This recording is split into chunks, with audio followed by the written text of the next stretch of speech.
Appreciate y'all for tuning in, showing love. Hit that like button, subscribe to the page, leave a 5-star review. Y'all know what to do.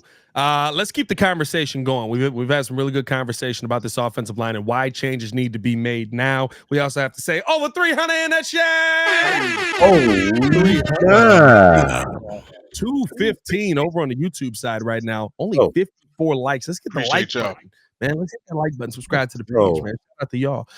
Listen, the Chicago Bears right now clearly have an offensive line issue. And I think there's some other issues that we could talk about as well. And we will talk about those throughout this episode. But it seems to be, I love all the people that are commenting. I'm sorry, the ADHD got me on that one. I'm going for ice cream. But there's so many people commenting all of the bad movies that are made off of good movies in the chat. That's actually hilarious. The sci-fi movie, somebody said, you got Jurassic Park, and then on sci-fi, Jurassic Land. That was a real thing. Hilarious. Wait, that was real.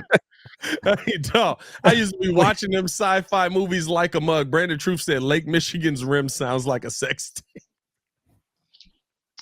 Yeah, that's that sounds wild, boy. Hey, you hold that one, my boy. That one might be crazy.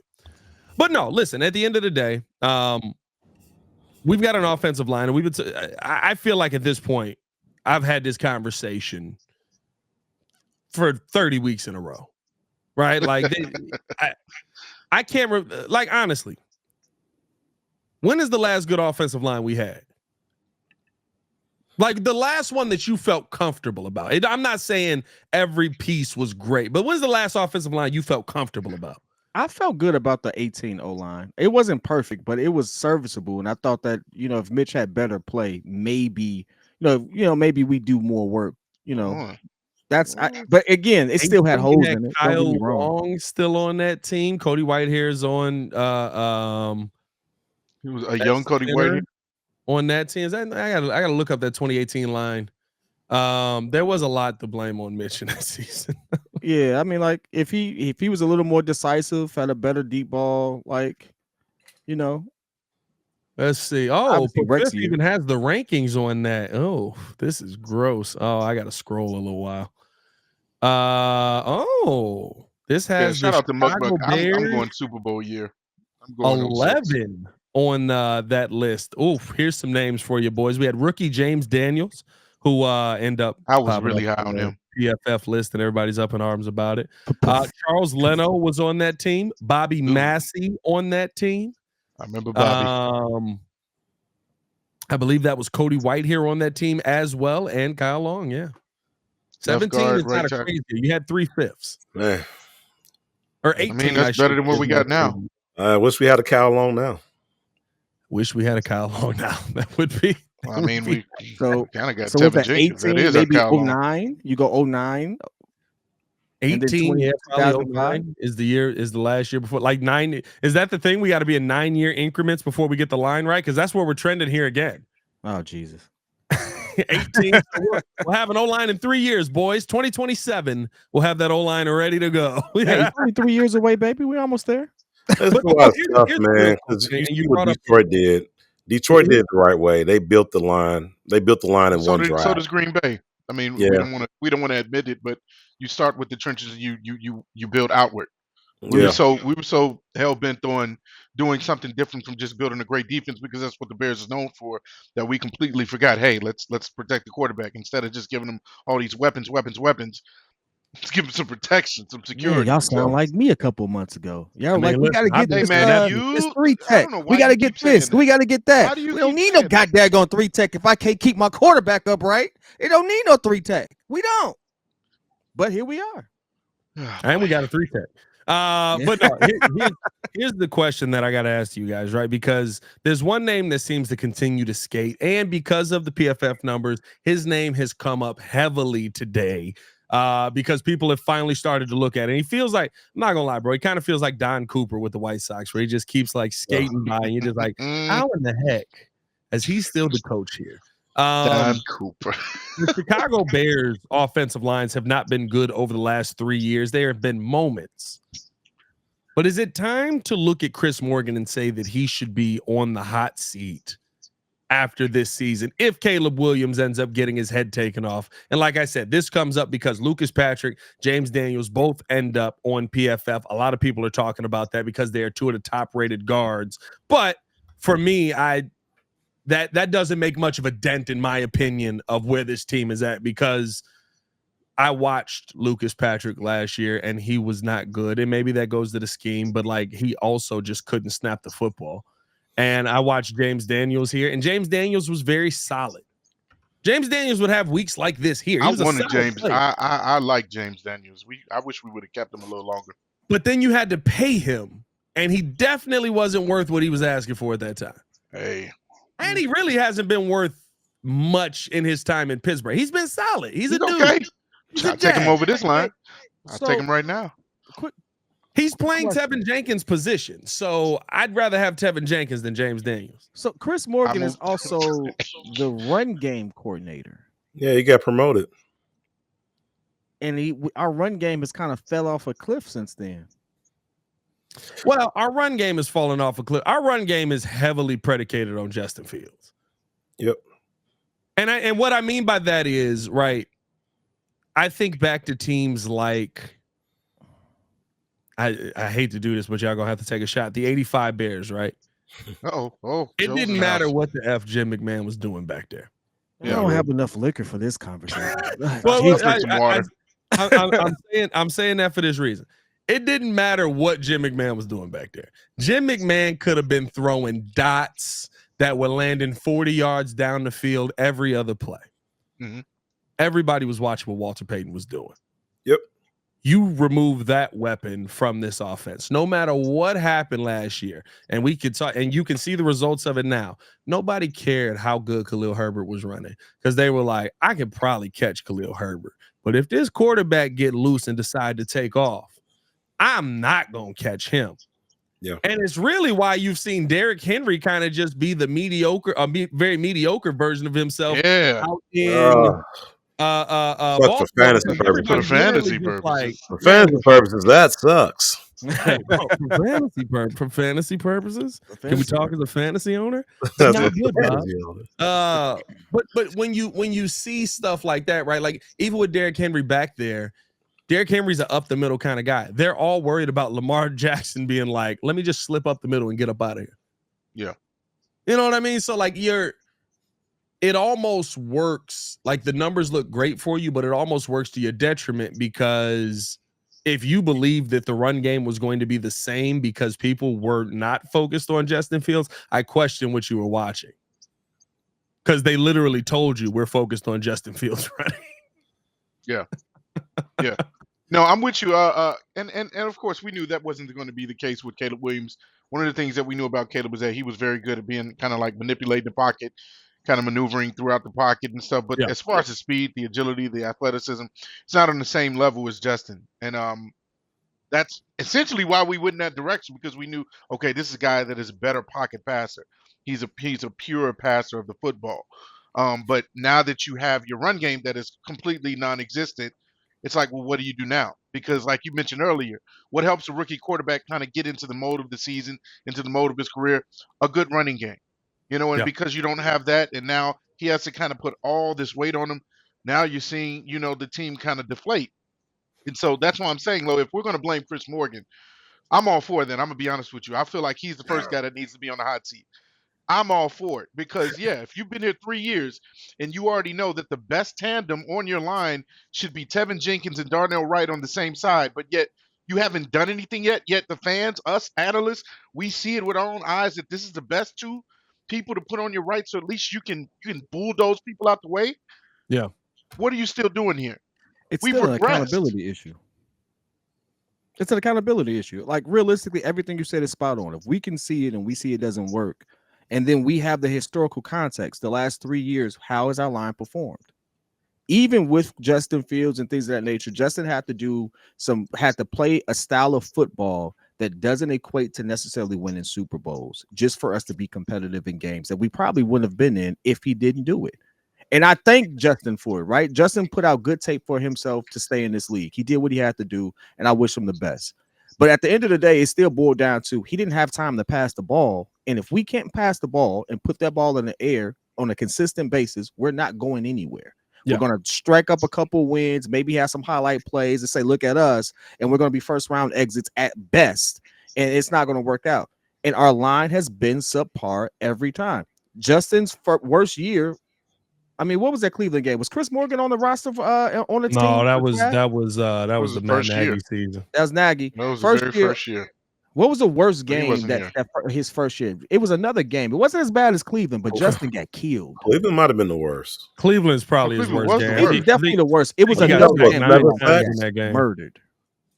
I feel like he took off after the New England game. Before that is when he still had issues. I'm trying to remember, but not off top. I can't remember the Vikings game. Well, maybe it was a Vikings game.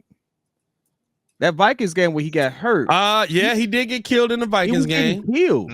Yeah. Because Daniil Hunter had a lot of sacks too. We have the historical context to say, hey, this ain't worked out with this particular guy. Yeah. We've given second chances out. We've put Flus in, I guess, the best spot he is as a DC. Now we have to really start focusing on all these other specialists and stuff like that, because the proof is in the pudding. There's not a good product on the field. We're not doing what we're supposed to do on the front line. We're not even doing it at what do we rank? 26? 26 in what? On our O line right now. It's 26 or was it with dog? We're last. We're last. Come on. No, we can't do that. So somebody has to be accountable for it. If you're not going to make, if it's not Flus, it can't do nothing with Pose at this point, somebody has to be accountable for it. Who's that going to be and who's it going to be quickly? Because it's something that has to change quick in that respect. And it has to be him. I'm sorry. No, 100%. And I think here's my thing. I think two things can be true. I think that Chris Morgan's name is coming up because of two guys. One guy who Chris Morgan never coached, right? One guy who Chris Morgan never had his hands on in James Daniels, but a former Bear. And another guy who was here last season who graded out as the best guard in the NFL. I will say this. I am willing to bet very, very good money. I would bet quite a bit that we don't see Cody Whitehair. I'm sorry, Lucas Patrick's name up there very much this season. If he stays healthy, I disagree with that. But his biggest concern was health. I can't. Well, no, the biggest concern was him not being able to snap and block. That was my biggest concern. What team is he on now? He's on the Saints.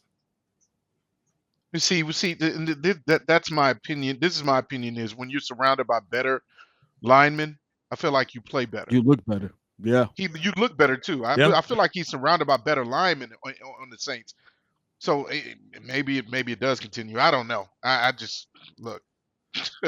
No, I mean, listen, and here's the thing. All of this goes hand in hand. You're not wrong, JC, right? Because the thing is, right, we're 2 weeks into this season, but we're trying to figure out what the heck is the answer for the last 5 seasons.